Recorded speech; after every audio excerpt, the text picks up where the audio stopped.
Writing about crime contains themes and subjects that some may find upsetting. Listener discretion is advised.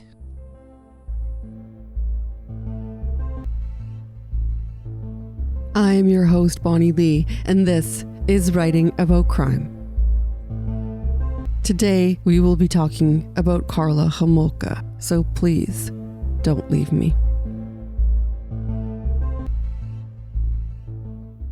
On April 30th of 1992, Kristen is found unclothed in a ditch along a rural road in the north end of Burlington, Ontario, and remarkably, her hair is cut off.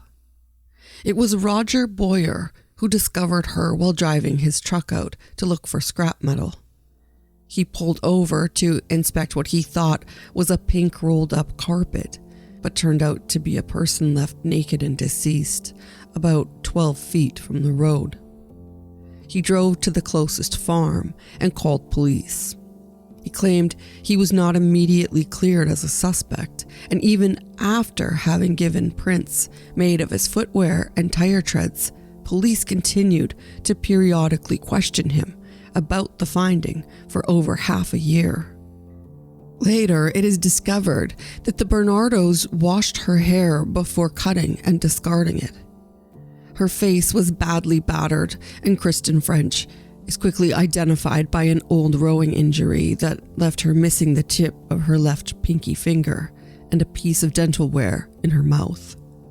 The investigators are now functioning under the belief that this and Leslie's murder are related. Kristen's parents are notified, and they're in such shock that her mother, Donna, says that her dad aged almost in the moment, saying, "What I saw was an old man." It was devastating that she had been so close to home, yet there was nothing they could do to help her. The local church organized Kristen's service, and the community covered the costs. The family wanted the event to be special, and nearly 3,000 people attended. Even the media was there for the service, which the family didn't appreciate. As time progressed, the media became more aggressive in trying to get the story, and some had a more sensational angle that upset the family. It felt like the respect was all but gone when some outlets began to report leaked information. The family was concerned that they would hurt the investigation, and it's around this time that Van Smyrnis is struck by the similarities between Paul and the rapist's profile. He also notes that the rape seemed to slow down when Paul moved to St. Catharines.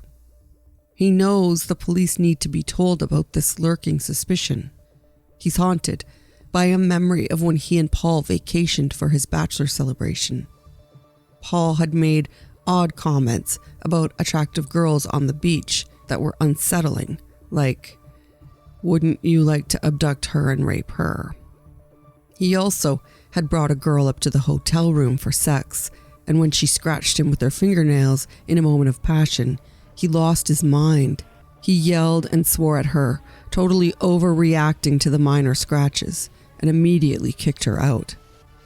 He went from celebrational and the big party guy to crazy in such a small time frame and over such a minor thing. It left Van unsettled. Now, seeing things from a distance, he knew something was up with his friend, Paul Bernardo. Less than 2 weeks later, on May 12th of 1992, police attend to Paul and Karla's home to question Paul in the investigation. Paul is now on the radar for the murder of Kristen French. He's calm and collected while questioned and doesn't raise any immediate flags. He gains confidence as time passes that he has eluded the investigation. And later, the following June, Karla attempts to leave Paul and calls her parents to bring their van so she can take some belongings. When they arrive, Karla is crying and upset, while Paul, apparently drunk and defiant, is yelling and swearing. They start loading up Karla's things, but Paul asks Karla to please come inside so he can talk with her. She feels a threat of exposure when he threatens to reveal her involvement in the murders. She believes Paul when he tells her he will show the video they made the night of Tammy's death to her family. Karla comes out to the van and tells her mom and dad that her and Paul are going to settle things and decides she will not leave him. After they're gone, she is of course beaten. Time passes and it appears to them that things are cooling down slightly. It won't last long though, because Paul's government checks have now run out and he's drinking himself drunk daily while staying up all night making his rap music. The couple soon initiates a solicitation to change their names, claiming Bernardo is too ethnic and Italian sounding. They settle on Teal as their legal name. They choose it in homage to the serial killer character in the 1988 film Criminal Law.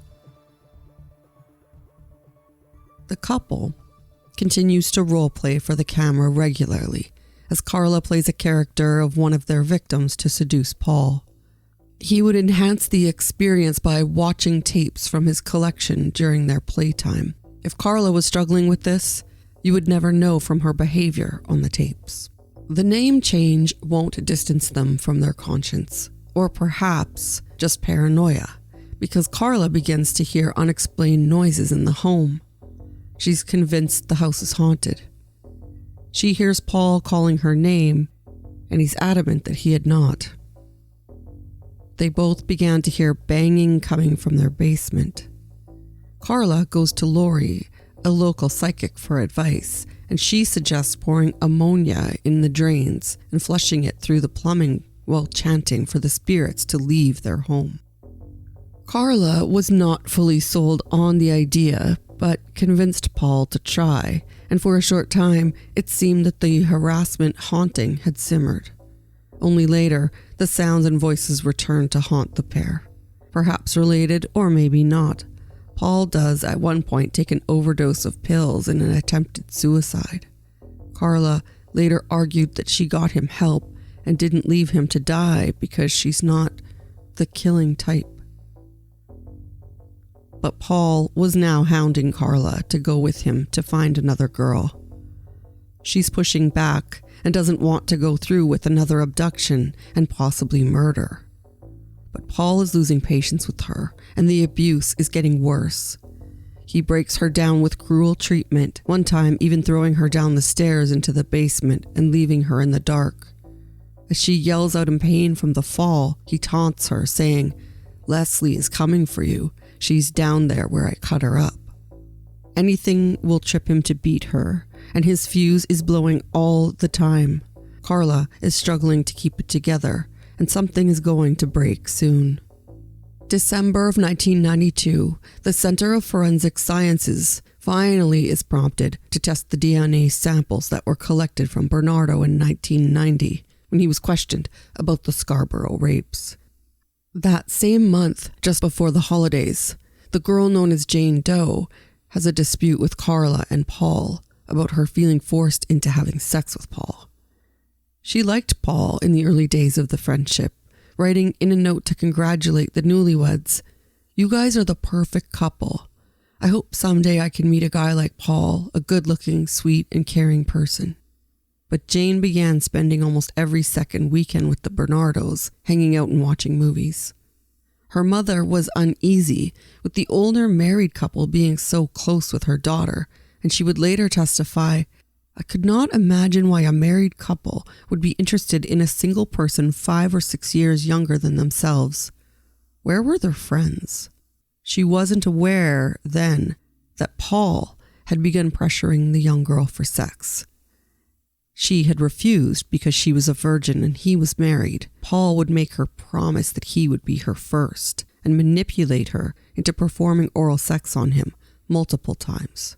She said she agreed because he told her that if she didn't keep him happy, Karla wouldn't be happy, and she wanted to keep Karla happy.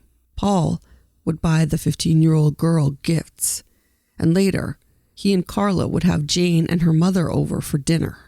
Paul wanted to let her mother know that he and Karla had reasons for wanting her daughter and Karla to be close friends. Karla had recently begun removing many friends from her life, because they were not good enough. Karla wanted to develop friendships with people that were good people, and Jane was dear to her.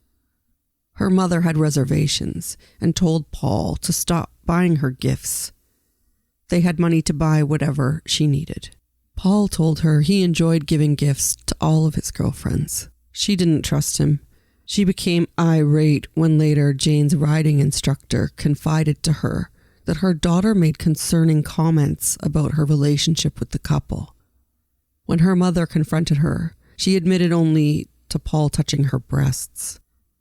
Jane's mother had confronted Paul by leaving work at her lunch break to see him. She told her co-workers where she would be, and when she arrived, she kept her keys clutched between her fingers for safety.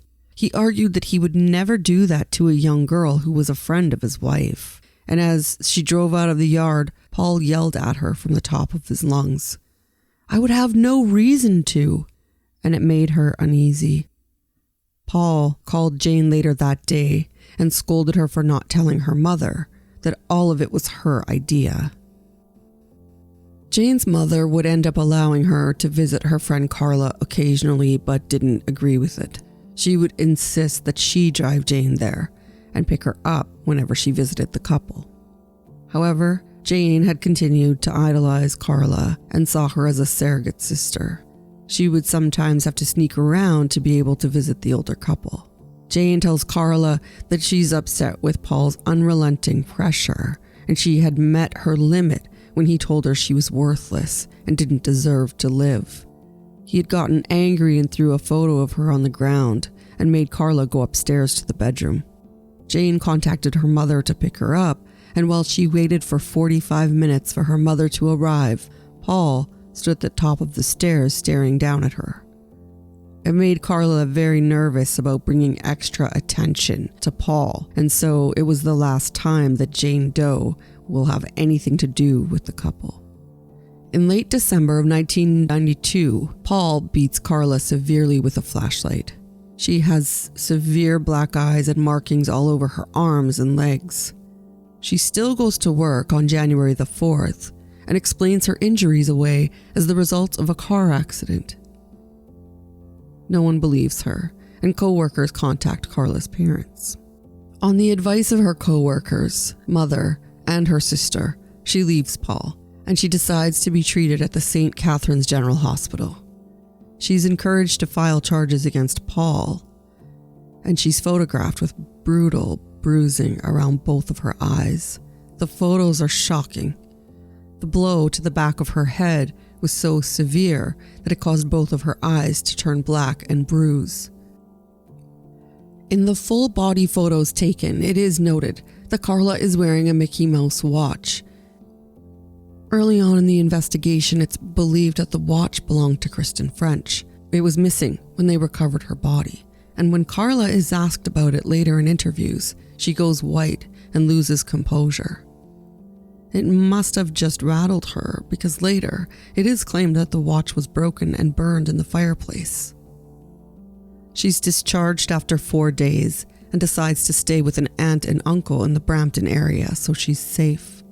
Karla's physician contacts the police after being so alarmed at the beating that Karla presented with, saying it was one of the worst he had ever seen. It's reported that she confided into her aunt and uncle Paul was the Scarborough rapist, and that he was responsible for the French and Mahaffey murders, while Karla masks the murders from her mind by hitting the clubs and even dating an unsuspecting suitor. Paul is arrested and charged with assault with a weapon and is fingerprinted and photographed by the Niagara police. He's released on bail the next day and a court date is set. The assault charge pressed on behalf of Karla becomes known to the Toronto police, and that gets them interested in looking into Paul for the Scarborough rapes. They come to Karla and try to get any information they can on Paul and his possible involvement. She is rattled. When the police are contacting her and looking into their lives, it's only a matter of time before things unravel. She needs to go into offense mode, or she knows she will go down with Paul for the murders. Paul is upset that in his view, Karla involved the police. He calls multiple times to reach her, almost always crying or angry. He tries to get her father, Karl, to tell him where she is, and even shows up at her mother and her sister's work to intimidate them into telling him where he can locate her. When Karla left Paul, she had also gone to her friend Patty Sager, who commented that Karla couldn't walk properly and had bruises all over her legs and arms, as well as her face and the back of her head. Patty felt terribly for Karla and how serious her injuries were, but also noted that Karla was a natural actress who could turn her emotions on and off in a moment. She could go from laughing and excited to crying and hysterical at the drop of a hat, saying she fooled a lot of people. It seemed, however, that Karla was badly hurt, as even her uncle Calvin told the media that her injuries were alarming. Not only the black eyes, but her entire 110-pound body was yellowish brown to greenish blue all over. Karla is now gone for good and will not return to the couple's home in Port Dalhousie. It takes a month, but Paul Bernardo's DNA is finally matched with the samples related to the Scarborough rapist, and the Centre for Forensic Sciences cautions the Toronto Metro Police. His phone is tapped, and Paul is put under surveillance 24 hours a day. February 5th to the 13th of 1993, not only is Paul's father convicted on sex-related charges in Scarborough, but Karla is now communicating with the Toronto Sexual Assault Task Force. They visit her at her aunt and uncle's apartment, and in the beginning stages, she wasn't cooperative. They grill her for up to 5 hours about Paul, and they push for details. At one point, even asking her where Paul had his hair cut or if they had a barber set at home. They press her about Paul possibly being responsible for the multitude of rapes that occurred in Scarborough, and at one point, the worst she divulged about Paul was that he was a cigarette smuggler. Although she did disclose to her aunt and uncle that Paul was blackmailing her and referred to a videotape. With the advance insight, at this point only considered a victim of Paul's, Karla obtains a lawyer. And accompanied by her lawyer, George Walker, she and her aunt reveal that Paul is a Scarborough rapist and asserts that he's responsible for the murders of French and Mahaffey. She tells them Paul forced her to help him through the entire process. Her lawyer will go on to request that she be granted full immunity to disclose the details for the investigation, and in return, she will plead guilty to manslaughter charges in both murders, reveal all details that she knows, and testify against Paul at his trial. Her lawyer suggests that she serve 5 years for each charge. The request is denied almost immediately. They will be singing a different tune when they gather the facts of evidence and prepare to charge Paul. On February 16th of 1993, one of the recorded Jane Does are interviewed by officers, hoping that she can provide details and be a witness in the case against Paul Bernardo. The next day, Paul is arrested. He's interrogated for over 8 hours, and he requests a lawyer several times during questioning. And it's later determined that because he was not provided one, his charter rights have been violated. None of the conversation is admissible at his trial. On February 19th of 1993, police began a 71-day search of the Bernardos' home in St. Catharines. They're joined by Inspector Vince Bevan, who's in charge of the investigation. As they execute their search warrant, they rip through the entire home. They dismantle several walls and even do some digging in the ground of the foundation of the building, where they suspect that Paul Bernardo had dismembered one of his victims.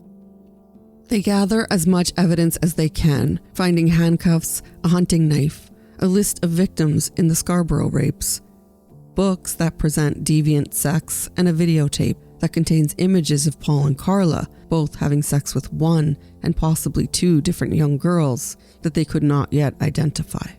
One of them is assaulting Jane Doe. Unfortunately, they don't locate the videotapes that were hidden in the bathroom above a light fixture. The recorded evidence of the rest of Karla and Paul's crimes. On February 24th, Karla is arrested and her sentence is reduced. Her trial is set for June 28th, and the next day, her request for a divorce from Paul is granted.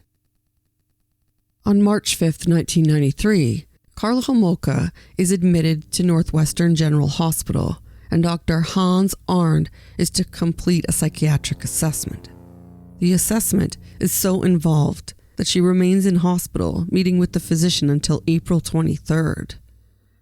While there for the assessment, she writes her family a letter taking responsibility for Tammy's death.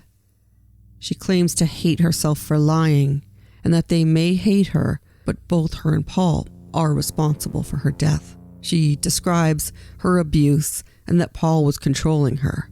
And although the death was accidental and she tried to help Tammy, she now was so full of guilt that she'd considered ending her life. She decided against it, claiming she didn't want to put her loving family through the death of another daughter. She claims she stayed with Paul and allowed the abuse to continue because she felt she deserved it.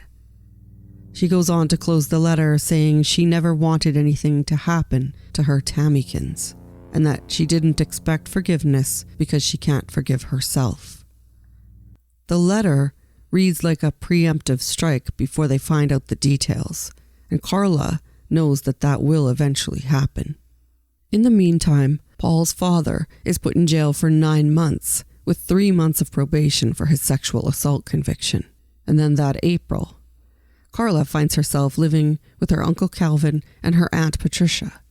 They disclose Karla's confessions about Paul and Karla's crimes, as it falls under the hearsay category. It does, however, open up Karla for murder charges. Just as Karla manifested, a deal will be pushed whereby she will be the prime witness in the case against Paul, while securing herself from being pulled into that vortex. The warrants for the case are on the verge of expiring, and the investigators don't have the evidence they need to lay charges against Paul. On May 6th of 1993, Paul Bernardo's lawyer, Ken Murray, enters the Bernardos' home. Under the direction of his client, he retrieves the 6 8mm hidden videotapes. He secures them for his client and doesn't disclose that he has them in his possession. Of course, this is highly illegal and unethical. By May of 1993, Karla Homolka and the prosecutors handling her charges have come to an agreement with her lawyer. Seemingly strong-armed into reaching some arrangement, as the stretch of the home and the rest of the investigation has yielded nothing that could be used in court to definitively prove Paul's involvement in the murders. Karla's statement is the strongest evidence they have. The Attorney General has not agreed to full immunity but is considering a reduced sentence for her part in the crimes. By mid-month, she gives lengthy, detailed statements to investigators, and the so-called deal with the devil is finalized.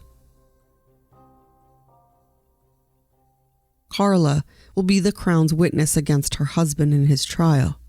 Over 4 days in mid-May, she'll meet in a hotel in Oshawa rather than in an interrogation room and give her caution statements to investigators.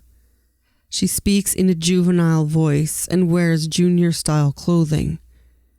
On one day, even wearing a little schoolgirl's outfit, complete with a short pleated skirt, as she describes her entrapment in a battered wife's marriage and how she's forced into participating with Paul Bernardo as he commits his crimes. Admitting that one girl was drugged and once conscious believed she had been assaulted but was unable to recall the events that occurred while she was incapacitated. Yet Karla claims to have been living in terror, saying she sometimes sat in the middle of the floor while Paul stalked her in circles and she was blindfolded, only to kick her occasionally to keep her attention and terrorize her.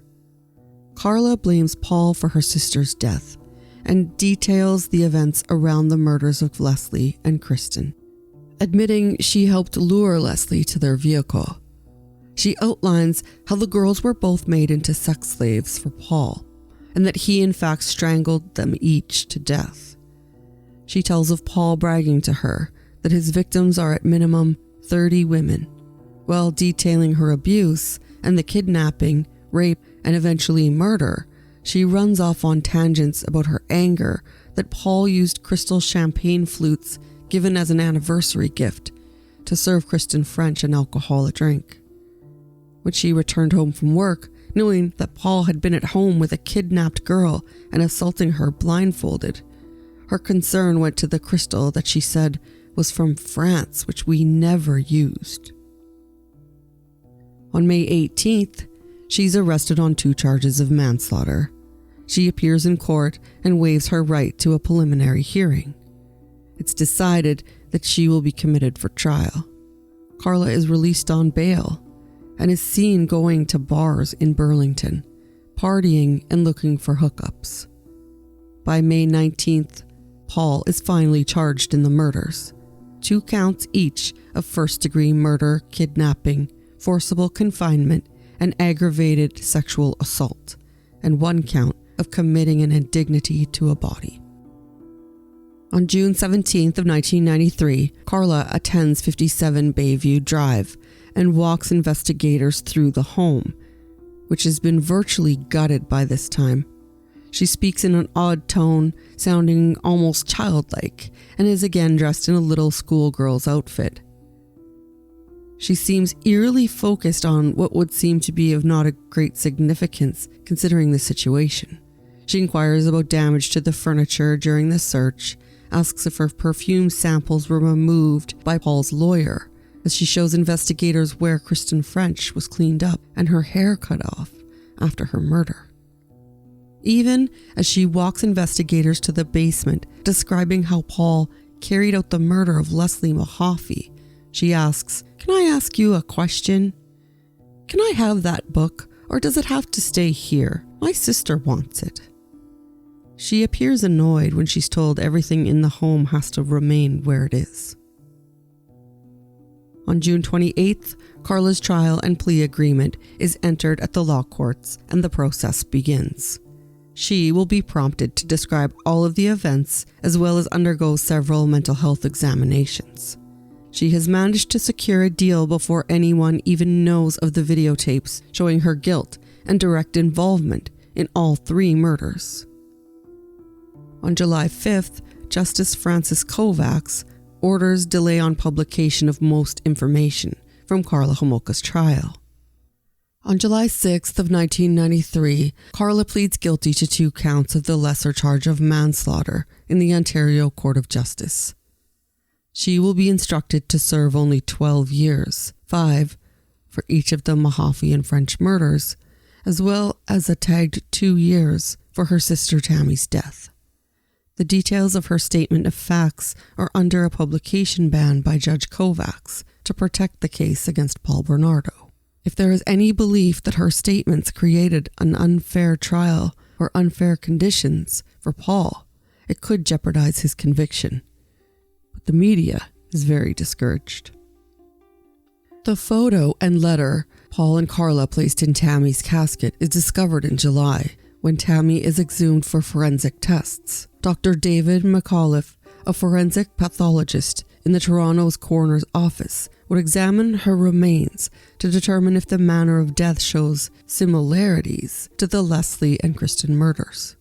Karla's parents would instruct the police not to place the photo or the letter back in after their tests were conducted. On October 6th of 1993, while serving her sentence, Karla writes to her lawyer, George Walker. She is now aware of the videotapes most likely, and suddenly her memory is refreshed. Aware that she invalidates the plea agreement if she's found responsible for causing the death of any victims, she informs her lawyer that she now remembers an assault that she blocked out. She informs him of the Jane Doe her and Paul assaulted 6 weeks after their wedding. Although the victim was freed, Karla knows she called 911 when she lost consciousness, and then called again to cancel the request. Karla is now nervous her plea deal will be nullified. She asks her lawyer to take care of it. And in early December, she's visited by police on an unrelated matter, and she tells them of the recent recollection. She discloses her calls to 911. By February 2nd of 1994, police interview Homolka to gain her statement on the details of the Jane Doe assault. February through March of 1994, Karla is interviewed for the hearing where she will testify against Paul Bernardo. She's in those meetings during a 5-week period where she becomes well versed in what she will say and how she will respond in court. It's on February 25th that her request for divorce from Paul is granted. On March 30th, 1994, the preliminary hearing is cancelled for this date because the Attorney General prefers indictment against Paul for the 2 murder charges. And in May, he adds preferred indictments against Paul for the Scarborough rapes, the manslaughter of Tammy Homolka, as well as the Jane Doe charges, and those involving the other victim. On May 4th, the trial of the murder and related charges begins at the Ontario Court of Justice, and Associate Chief Justice Lesage presides. At the end of the month, defense counsel begins cross-examination of Karla at the Prison for Women in Kingston, Ontario, and continues to revisit her during June and July of 1994. 9 charges in total, and Paul pleads not guilty to all of them. By September 12th, Ken Murray quits as Paul's lawyer. He'd planned on using the tapes on Karla during the preliminary hearing so that he could gather testimony that was usable during Paul's trial. Now that her preliminary was cancelled, Paul wanted to change tactics and claimed that he never met Leslie or Kristen, and that he had nothing to do with their deaths. He was pressuring his lawyer to destroy the tapes so he could present that defense. Mr. Murray decided to leave his client, and John Rosen took over the defense. When he's granted an application to withdraw from the case and submits the videotapes to John Rosen, the video evidence is finally turned over to the Crown prosecutors, and they see it on September 22nd of 1994. That late September into early October, the videotapes are reviewed and the assaults are seen on video. It's now clear Karla was a willing participant in many of the assaults, and less of a victim as she had presented. Chief Justice Lesage calls for jury selection to commence on May 1st, 1995, and on November 7th, John Rosen requests that a trial be held outside of St. Catharines because of the intense media coverage. A few days later, Justice Lesage agrees. By February 8th of that year, Karla's lawyer is informed that his client could possibly be facing charges in relation to the recalled Jane Doe assault that she brought forward. A few weeks later, police show her the applicable videotape and collect another statement from her. Nearly a month later, rather than moving forward with the charges, it's determined that it's not in the public interest to lay charges for the offenses committed against Jane Doe. Karla's plea deal remains intact. The jury is selected for Paul's trial during that May from a pool of 1,000 people, and by May 18th, his trial is underway. In prosecutor Ray Houlihan's opening statement, he describes Paul as a sexual sadist and puts forward the idea that Karla was beaten and battered and continuously blackmailed. Paul was the one who killed the victims.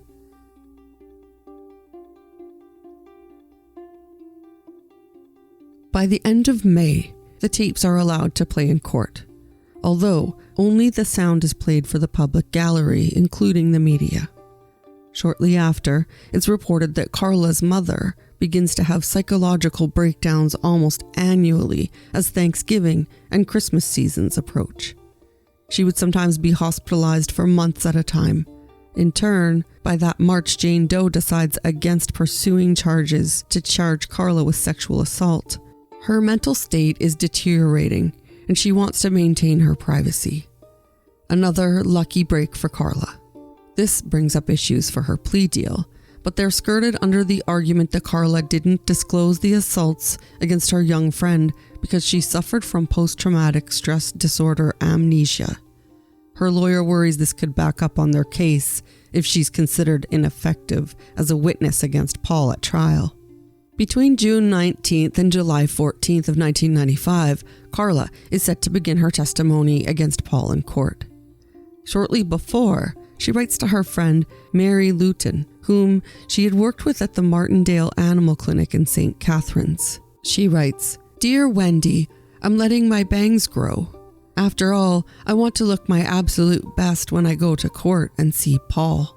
I want him to drool when he sees me." Although Karla's close friend Kathy Ford from high school testified she was no longer able to continue her friendship with Karla because her letters from prison showed no remorse. Karla's peer Wendy from the Martindale Clinic was able to extend more sympathy for Karla on the witness stand, commenting, considering she too knew the Jane Doe that Karla seduced into coming to her home twice, and both times drugging and assaulting her with Paul on videotape. Wendy had known Karla since only October of 1993, but had seen early on that Paul was abusing her. She testified that she saw bruising on Karla all the time on her wrists, neck, hands, and even on her ears. Karla would make unbelievable excuses about the bruising, saying that her dog Buddy played too rough with her and knocked her around sometimes. When Wendy noticed that Karla was beginning to look and appear more frail, she began encouraging her to leave Paul. She told the courts that at one time, Karla had a hole in her leg that appeared to be almost a quarter of an inch deep. Retelling the details of Karla's injuries brought Wendy to tears. She told the court that finally, on January 4th, after seeing Karla with two black eyes in 1993 and having contacted local police and a women's shelter and feeling nothing would happen, she decided to contact Karla's mother and encourage her to convince Karla to seek medical help. She told her that Paul was abusing Karla, but nothing happened. Wendy decided to involve another male friend to contact her and stress the seriousness of the situation. And the next day, she noticed that Mrs. Homolka arrived to take Karla out for lunch, but was heartbroken when Karla returned shortly after. Karla continued on to explain that she had been in a car accident and that Paul had never hurt her. She was relieved when Karla eventually agreed to seek medical attention for her injuries. Wendy told the courts that she remained supportive of Karla and kept contact. She said that Karla had asked her if she could get some clients to write letters of support for her to provide to the courts, but Wendy didn't feel comfortable approaching the clinic's patrons on her behalf. Yet, Wendy did say she was more than happy to be helpful and supportive, as she was witness to the serious danger Karla was in while she was with Paul. Letters exchanged between them demonstrated some of Karla's perception on the events, writing the people that hate her don't understand the real story, and that she was not a bad person. She was a battered woman who had to stay submissive as Paul strangled the two victims. She puts to Karla in cross-examination that she participated, and is even seen beating Kristen with a mallet while she was being strangled. She denies the assertion. On August 4th of 1995, the Crown rests its case. The trial has been 3 months and seen 86 witnesses. The following day, the defense has Bernardo on the stand. He admits to kidnapping and raping the victims, saying he has an out-of-control sex slave. However, he claims he was not even in the room when they perished, putting all of the fault for that on Karla. The defense would close, agreeing that Paul is guilty of kidnapping, rape, and confinement. However, suggests that the Crown did not prove their case in the murders, pointing out Karla is not a reliable witness, even taking one step further and pointing out that Paul had never been involved in any murders until he met Karla. The deaths were accidental, and Karla was the killer. On September 1st of 1995, Paul Bernardo is found guilty of all 9 charges. He's found guilty of the first-degree murder of French and Mahaffey, and on September 15th, he's sentenced to life in prison. He will not be eligible for parole for 25 years. The courts then designate Paul Bernardo as a dangerous offender. This makes the possibility of parole in the future almost impossible. Paul Bernardo appeals the conviction and is granted a public defender. The main objection raised is in regards to the testimony of Karla and the legal use of her witness statements. 2 jury members wholeheartedly believe that Karla was a battered wife and a victim of Paul Bernardo. They send her family letters of support after the trial. Faced with protests and petitions in late 1995, the Ontario government ordered an inquiry into Karla Homolka's plea bargain arrangement with the Crown. Retired Ontario Judge Patrick Galligan, whose official ruling deemed the plea bargain both necessary and proper, embraces the if-only theory in the Galligan report, his inquiry into the Homolka deal. We all know that had the videotapes been available to the authorities on May 14th of 1993, the Crown would never have made this resolution agreement with Karla Homolka. And if only that were true, but that wasn't the case, according to the people who hammered out the deal. Michael Code said so at the time. In May of 1995, Michael Code wrote a memo in which he says the videotapes would have made little difference to the outcome. Homolka cooperated with the police, telling them about the existence of the videos and describing their contents. Had they been found earlier, wrote Code, instead of 12 years, the sentence might have been 14 or 15 years. In April of 1996, the Ontario court rules that the videotapes used to convict Paul Bernardo must be destroyed when their legal use is no longer necessary. Now that the trial has concluded, the tapes should be destroyed. That July, the inquiry into the Bernardo investigation is finally completed. It highlights mistakes made by the police during the investigation, as well as departments that were not willing to share information due to petty rivalry, preventing them from working together to identify Paul Bernardo in a timely fashion. Another important point is the delay in processing the DNA samples that Paul provided in the earlier part of the investigation. In January of 1997, Paul's defense attorney is charged on 2 counts for his error in not turning over the videotapes of Paul and Karla's crimes when he first had possession of them. The charges are for obstruction of justice and for possessing child pornography. By the following June, he is acquitted of the charges. That summer, Karla is transferred to the Joliet Institution in Quebec, when the Kingston Prison for Women is closed. The prison is sometimes called Club Fed for its less restrictive rules. In Joliet, Homolka begins a sexual affair with Linda Verano, a transgender man who was serving time for a series of armed robberies. Verano was not an avid reader and didn't watch the news, so she was not in the loop about the notorious Karla Homolka in the beginning. Karla encouraged Linda to complete her studies and had a 3-year relationship with her. It was reported that Linda fessed up to a crime not connected with her in order to stay with Karla in prison. Linda was set to have reassignment surgery, and Karla confided in her psychiatrist that she felt it was not a homosexual relationship, as Linda identified as a man. Dr. Robin Menzies agreed and felt the relationship was not that unusual. Yet, he did note that Karla hid the relationship from her family and other doctors she interacted with. However, Linda found the sexual aspect of their relationship somewhat unusual, claiming that Karla liked to be tied up and play a game that she felt was a simulation of rape.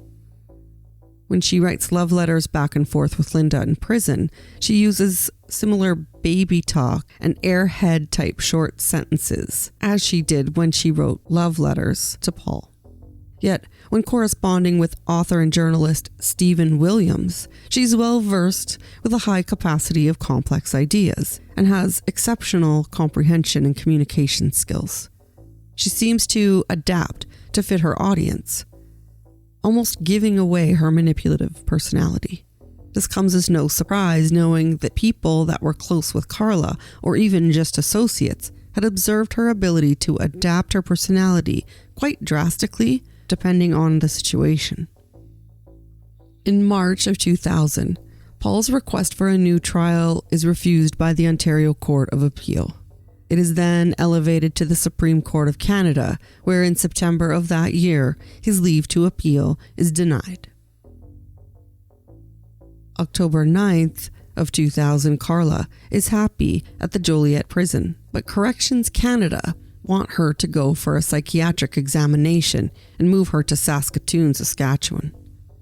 Her lawyers try to argue that it will be too dangerous for Karla to be moved to the maximum security prison, but they fail to convince the courts. Her move is the beginning of the end of her relationship with Linda.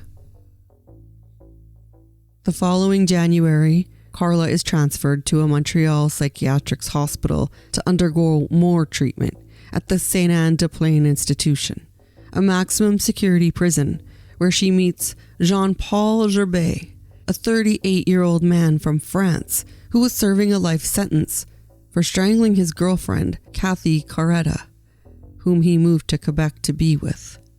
He had a serious and violent past, a drinker, and was well known as a manipulator, similar to Paul Bernardo.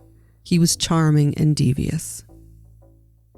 Chantal Munir had claimed that Karla exchanged sexualized letters with Gerbet, and another inmate said she had witnessed the pair stripping at a prison fence, fondling each other, and even exchanging underwear. Chantal added, "She is still a sick woman. She likes sick men."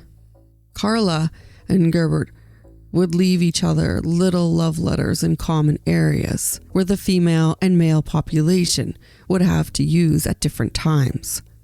Karla kept a nude photo of Jean-Paul in her cell, which was discovered during a search. At the same time, Linda had purchased $3,000 in Victoria's Secret undergarments for Karla, believing that they were still in a relationship. So when Karla is finally returned to the Joliet prison, she keeps her distance from Linda and eventually ends the relationship, devastating her.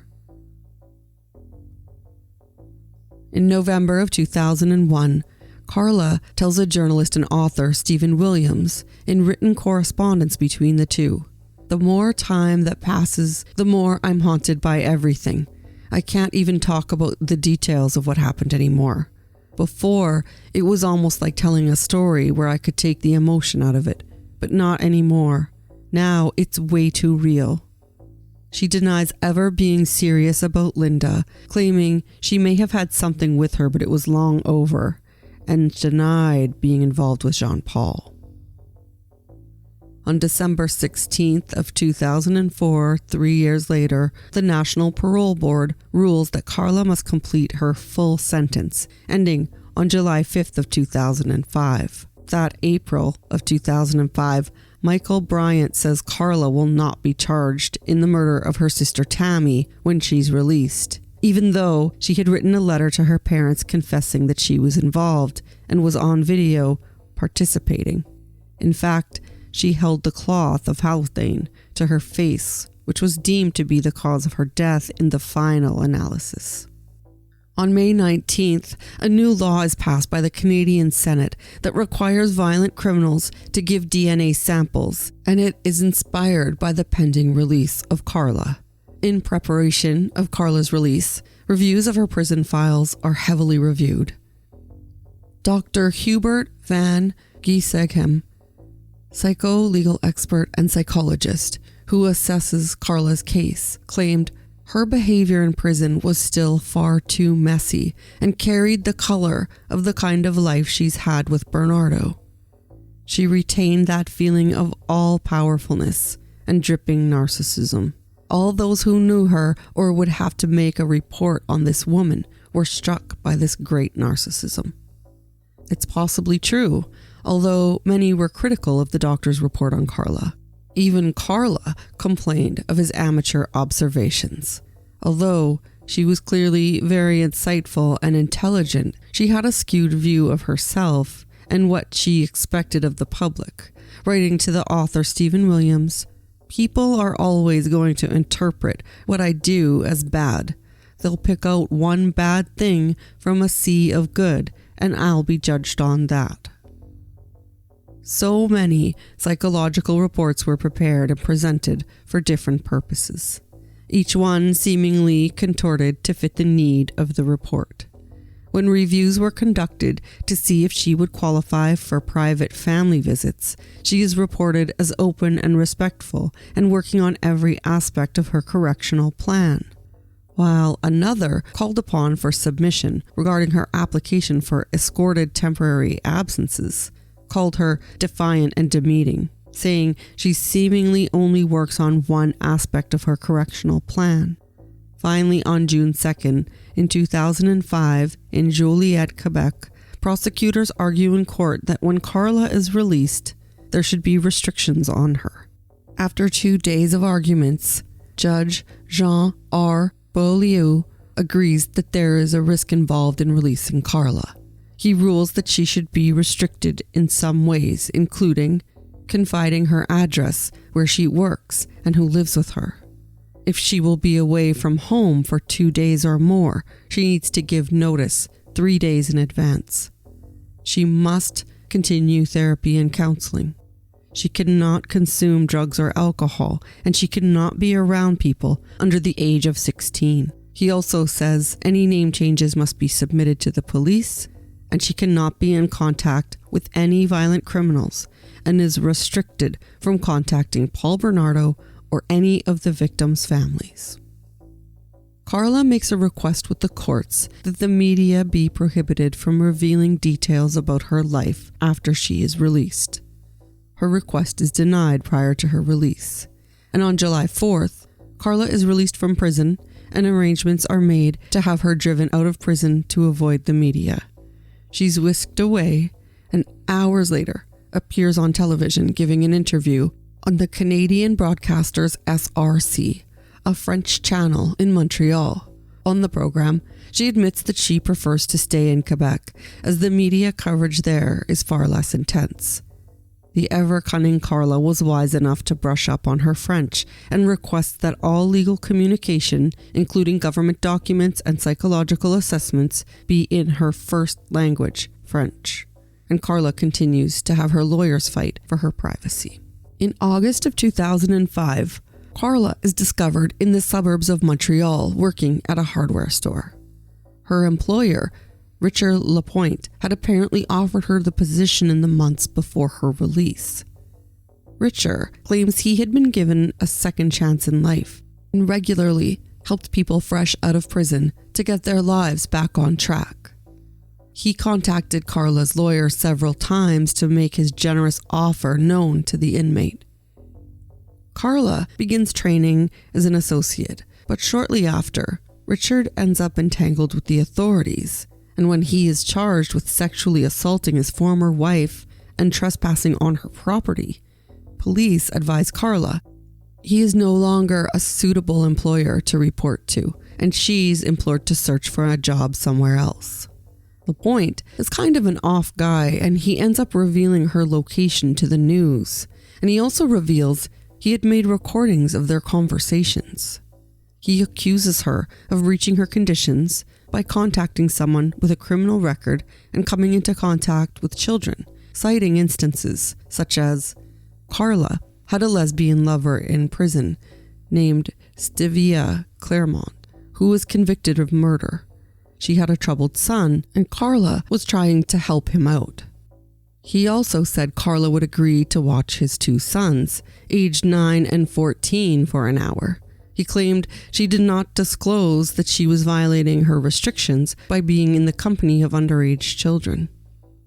He also tells the media that she once told him, "Richard, my life will always be a lie." However, many are suspicious of his truthfulness, considering how aggressively he pursued having her to choose him as her first employer out of prison. Although it seems strange, Karla's lawyer had previously told the media that she had received many emails and letters, as well as phone calls, from people who wanted to offer her a place to live. They've offered apartments, jobs, and money to my client, all from generous Canadians who wanted to help her with her social rehabilitation. Karla moves on and again disappears. Shortly after, Richard claims he's stabbed in the back by a stranger outside of his home at night. Rona, the company that owned the hardware store, decides to close the location rather than just let go of LaPointe. It helps to avoid all of the media attention on them, and considering it was one of their smaller stores with low sales, it made the most sense in terms of damage control. The Quebec Justice Department ends up ruling that Karla did not breach her conditions and there will be no pending charges against her. On November 30th of 2005, the conditions imposed on Karla for being considered a risk to the community by a previous justice member are overturned. The lawyer representing the families of Leslie Mahaffey and Kristen French are devastated by the decision. On February 13th, 2 years later, an anonymous tip reports that Karla has given birth to a baby boy at St. Mary's Hospital in Montreal, only 2 years after she's released from prison. News circulates a rumor that one nurse refused to administer care to Karla after recognizing who she was. People are split on feeling that it's unprofessional or conversely understandable that she would be uncomfortable. The hospital releases a statement. Mrs. Homolka was there. She was a pregnant woman and she had a baby and everyone gave her the care she needed. On June 7th of 2007, Paul Bernardo comes to police and Crown attorneys to make statements regarding the Elizabeth Bain disappearance and presumed murder. A judge rules that the media can show the interview on television and online. Notable is his shivering reaction when the name Karla Homolka is mentioned. In the interim, at some point, Karla moves to the Caribbean island of Guadeloupe with her husband, Thierry Bordelais, under the name Leanne Bordelais, along with her then 3 children. Karla will go by several different names herself and in the media, including the Witch of Ontario, Karla Leanne Teal Bordelais, and Emily Bordelais. Her husband is the brother of Karla's prison lawyer, Sylvie Bordelais. When her lawyer is contacted to confirm her relationship to Karla's husband, she responds, "Who's that? I don't know who that is."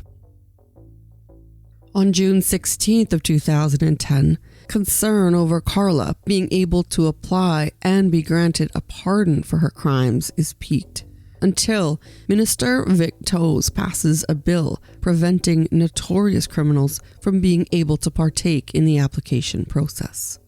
Karla will retain a criminal record for the rest of her life, as she should.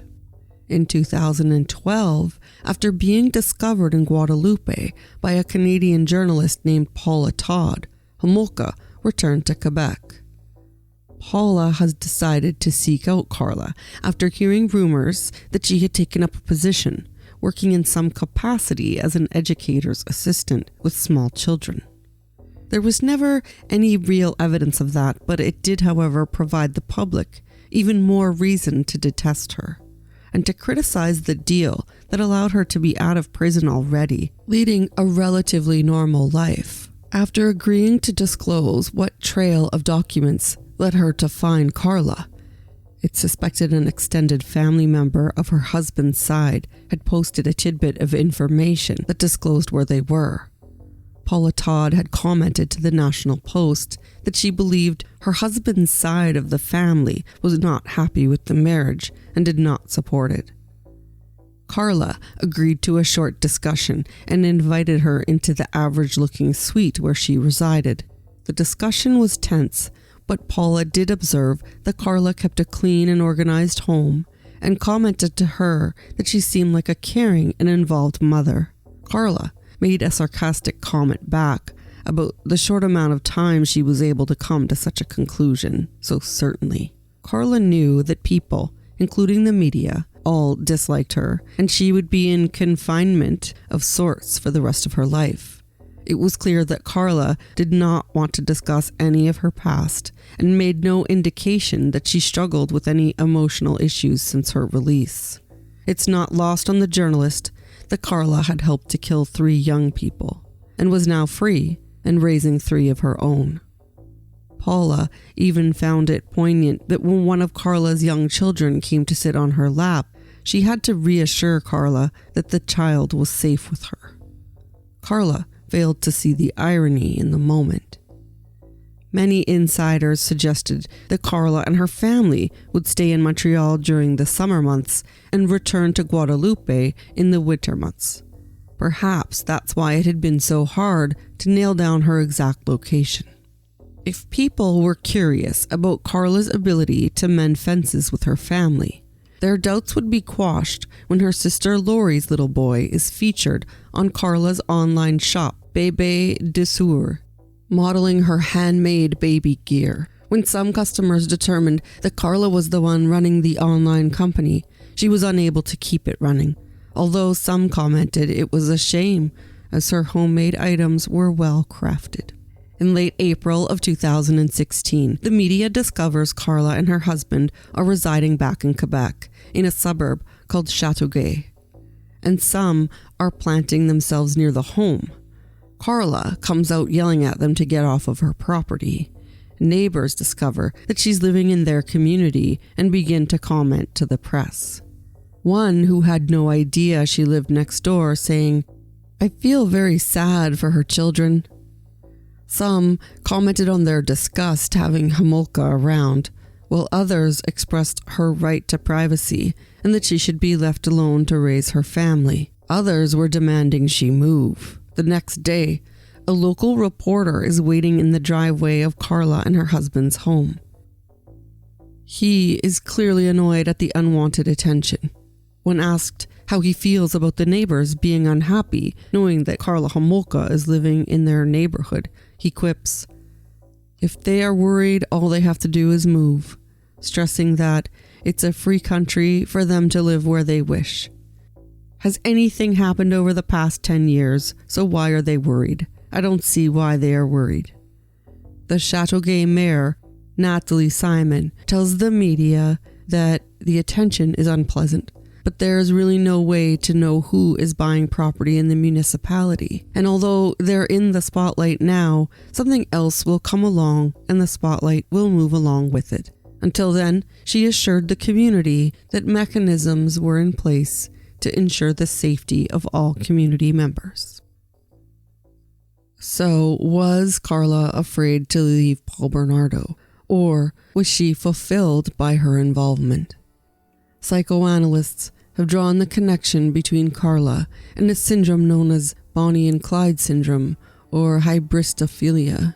It appears that some element of a paraphilic disorder is in play with Karla.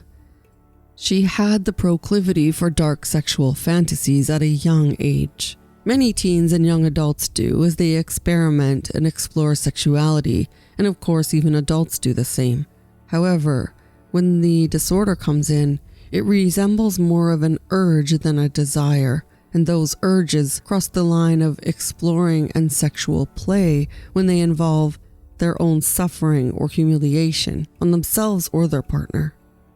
Often, these disorders can involve repeating and compelling behaviors that are designed to disable or distress, and can include non-consenting adults or even children, no matter if it causes harm or potentially even death.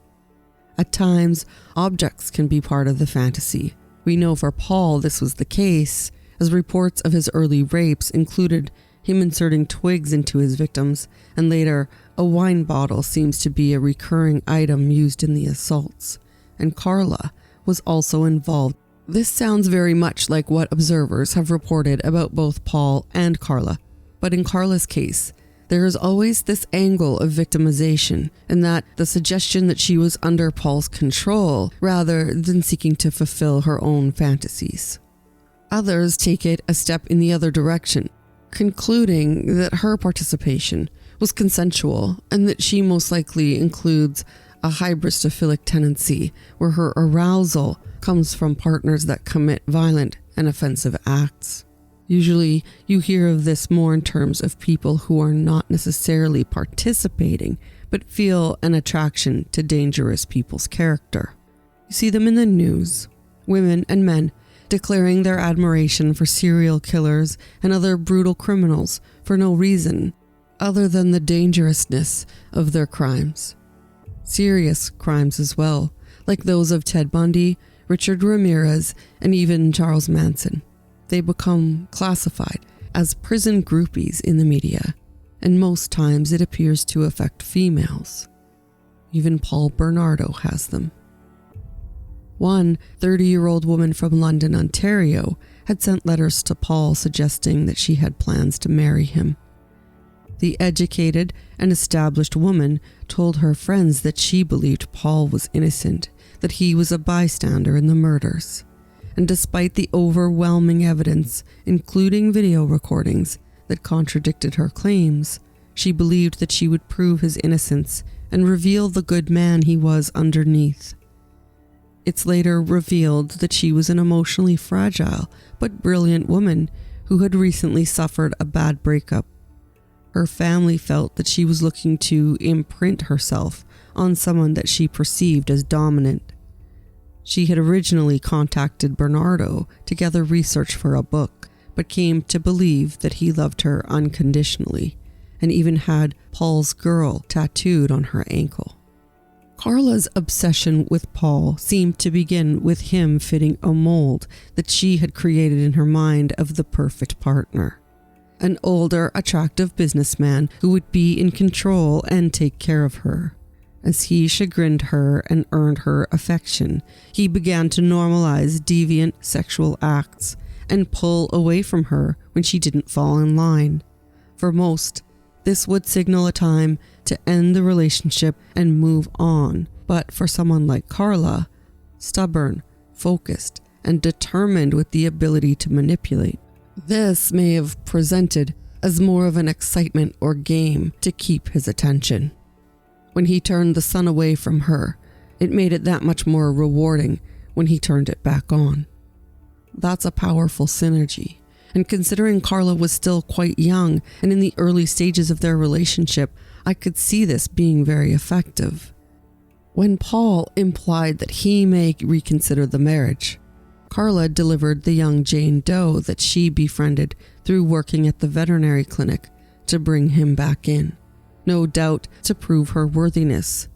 It would keep him entangled with her, and that was the goal beyond anything in her life. She even called the girl a wedding gift. She used the same method for assaulting the girl that she had used on her sister, and knew how easily that had gone wrong. Her telling Paul instructing her to bring the girl to their home is not believable. He didn't know of her, and Karla was the one pulling out all of the stops to desperately keep Paul's attention at the time.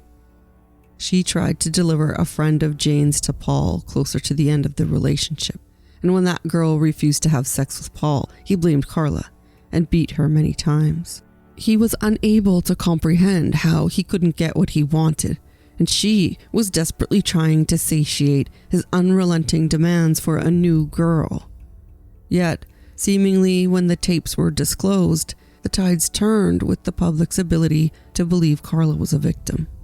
When details of the video recordings began to circulate, indicating that Karla was participating in the assaults, even the fatal assault on her sister, the perception became more of Karla as a manipulative schemer that fooled prosecutors into what they called a deal with the devil, skirting the life sentence and dangerous offender designation that Paul was given.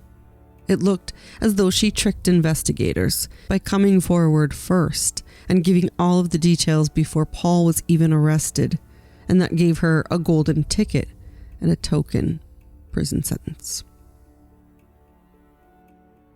Karla, while on the witness stand, well versed in all aspects of battered wife syndrome, was touted as a victim in the circumstances, but was observed to be rather indifferent, haughty, and irritable by the National Post. She came off as suspect because on one hand she was the victim of an abuser that had been breaking her down and then priming her back up as a loyal aid in his criminal endeavors. Yet, under high stress, near pummeling on the stand, she was creating the impression that she was still the bossy girl she had been long before she met Paul Bernardo. She needed control and responded with authority. She appeared at times strategic, self-possessed, and quite clever. It was confusing when she held up against Paul's testimony. He was exactly as one would suspect. A guy with no self-awareness that believes he is smarter and quicker than everyone else. Yet clearly his manipulations were straight out of an old self-help and motivational speaker doctrine. All fizz, no gin. Where Karla was more slippery, and once the public was aware that she had broken the agreement of her plea deal and became aware that the tapes made her testimony unnecessary to prosecute Paul Bernardo, the belief was that she should be sitting right next to him at the defense table. In fact, even the Judicial Inquiry Justice Patrick Galligan was unable to decide if Karla's participation was voluntary. The volumes of legal and psychiatric evidence led in a spiderweb of convoluted conclusions. He claimed even the jury struggled with that during deliberations. No doctors or psychiatrists could conclude exactly where her culpability lied. Some tagged her as a cold and distant narcissist who's a dangerous sexual predator, while others classified her as a battered wife with post-traumatic stress disorder. The argument keeps running in a cycle back to Karla just not being believable as a remorseful victim in this scenario.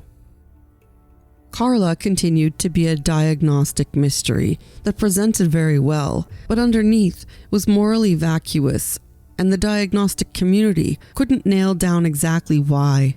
In reviewing Karla's statements and her walk through the crime scenes in her home, when she knows that she's about to be charged and convicted of these violent crimes, and worse, knows that it's not yet been discovered that she's involved in her sister's death.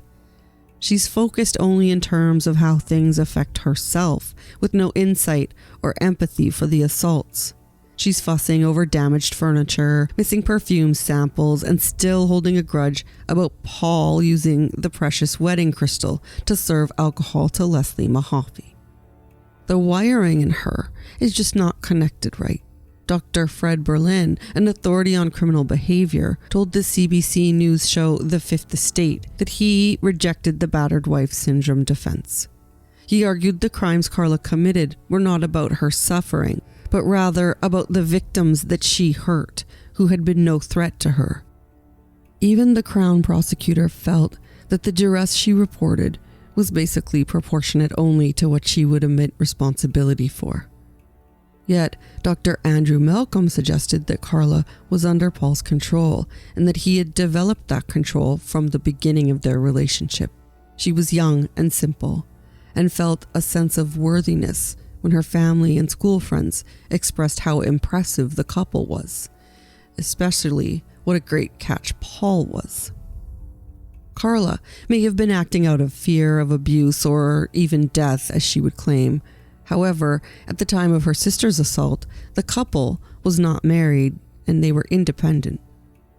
They were merely engaged, and Karla not only still lived at home, but her parents were home during the assault. There's no safer condition to back out of the plan than that. Was his control over her that powerful? Only weeks later, she participates in a recorded reenactment to seduce Paul as she plays the part of her sister Tammy, in a video later labeled The Fireside Chat. He berates her again, saying she better act into it and not fuck up like she did with Tammy, ruining his video. They move into Tammy's bedroom, which is left as it was before her death, stuffed animals and all. Karla wears her clothing and speaks in her sister's voice. She has a brown paper bag that holds 3 pairs of Tammy's underwear. The couple rub their faces on them, and Paul stares at Tammy's graduation photo during most of the recording. He even addresses Karla as Tammy, and her reaction is vapid and playing along, at ease in the moment. The ugly fact is, during the recording of the actual assault against Tammy, Karla does participate. Paul directs her to perform sexual acts, and she obliges. However, there again is the disconnect in Karla's insight during the assault. She doesn't appear to indicate at all that she's struggling with watching or participating in the rape of her younger sister. Her negative reaction and disgust is only registered when she complains her sister is menstruating and that she finds things that she's directed to do unpleasant. When she says it's gross to Paul, he pauses the recording, and when it resumes, she's obliging again and submissive, but she comments several times that he needs to hurry up and seems to be rushing him early on to get things over with. She encourages him to wear a condom, but puts up little resistance to his refusals. She's concerned about being caught, not about the abuse, stopping out of empathy for her sister. Paul had first suggested using simple sleeping pills to knock out Tammy, but Karla took a dangerous turn by securing the Halcyon. She claimed it was because she feared her sister would wake up during the assault. Karla was more than aware of the fact that in using any anesthetic, administering after a person has consumed food or beverages will contradict the drugs. The consequences will most likely be death. Tammy vomiting and inhaling was a predictable event. Karla would have been well aware of that. Never mind the obvious fact that the drug is to be administered by vaporizer, not a cloth.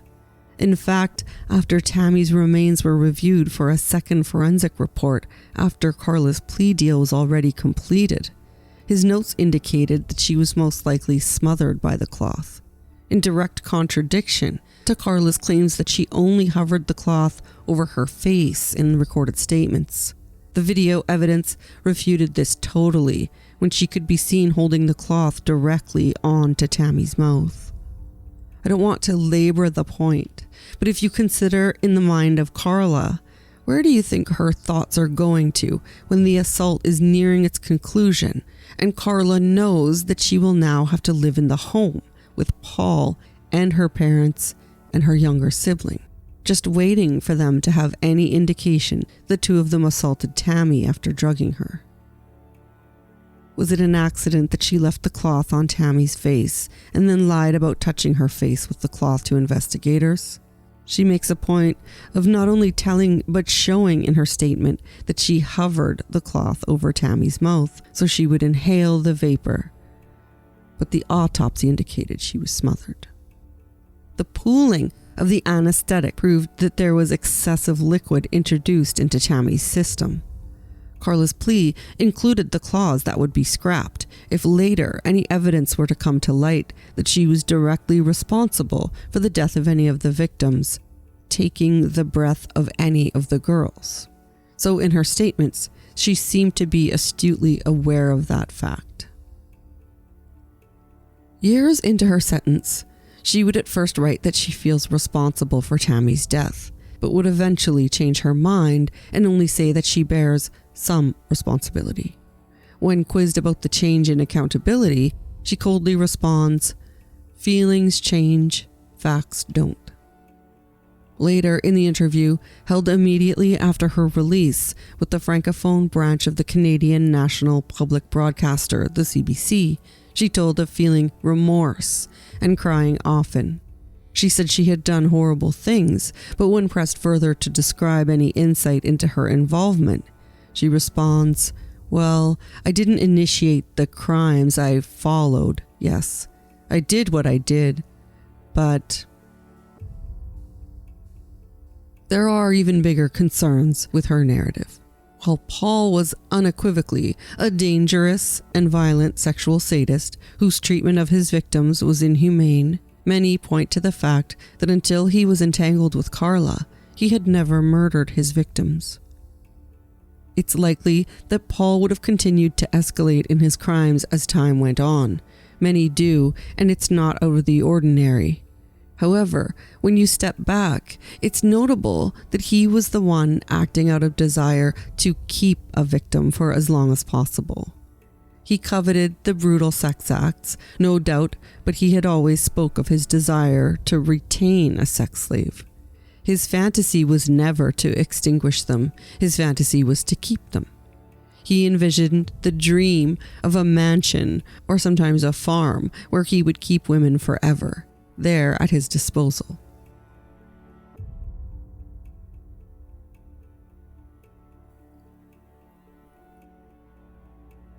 Like many sexual sadists, his wish was to keep and control his victims as long as he could.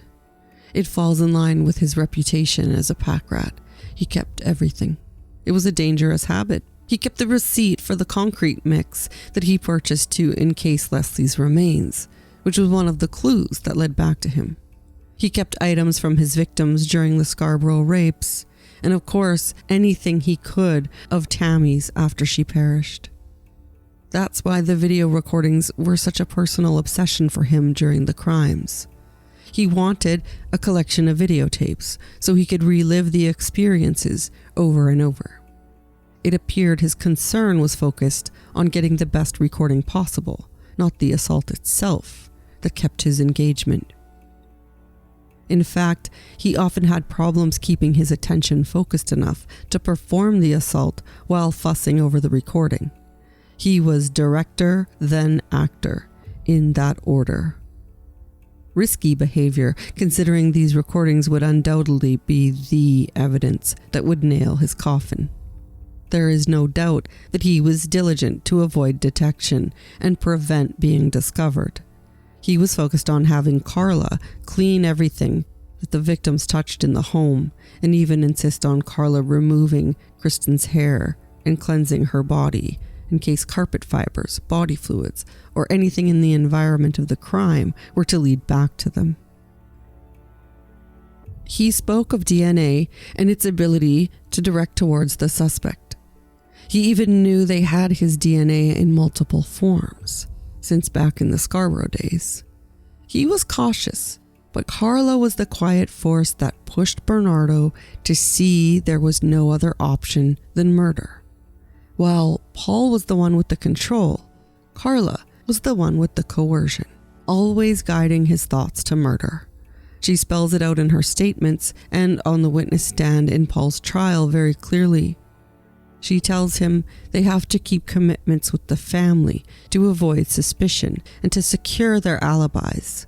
And she's consumed with worry after Kristen French is kept for many days that when she has to return to work, she may escape. It was too much worry and fear that it would lead to getting caught. Her cold and unemotional reasoning seems almost robotic as she spells out the impossibility of any other options. Only after those statements does she qualify that reasoning was of how scared she was of Paul, almost like an afterthought. It's clear from her recall that she was not willing to see any other solution, rather than she was seeking any other way of resolving the situation. In fact, before Kristen was murdered, Paul had left once again to pick up their meal, an opportunity to let the girl free that she didn't take. I don't think it really matters who in fact murdered the victims. Paul and Karla were both implicit in their death. Clearly Karla suffered, and she was vulnerable to Paul's abuse and control. It isn't right to minimize the real effects of coercive control and the very real threat of violence, leaving a partner unable to make any decisions to act or reason outside of just staying alive. People can do unthinkable things when they're torn down and shredded apart, almost unrecognizable to themselves. I would never doubt that.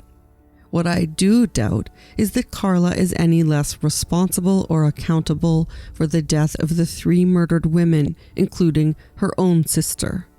She shows no honest remorse and in fact seemingly portrays indignance.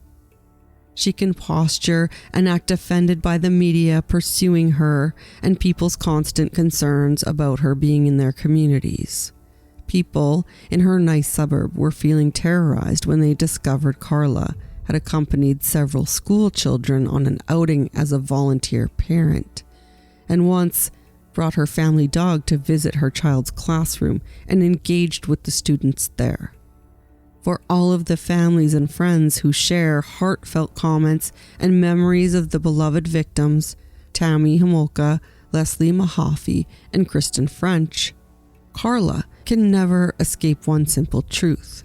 She will never be able to truly divorce herself from the historical connection between her and Paul Bernardo, a graying old man that uses Nutella to dye his hair in prison that he will only leave when his spirit is in hell. She can do her best to be a loving wife and mother, but there will be no escaping the repeated horror of the revelations as each one of them and generations after are recognized as the family of Karla Homolka, Paul Bernardo's wife.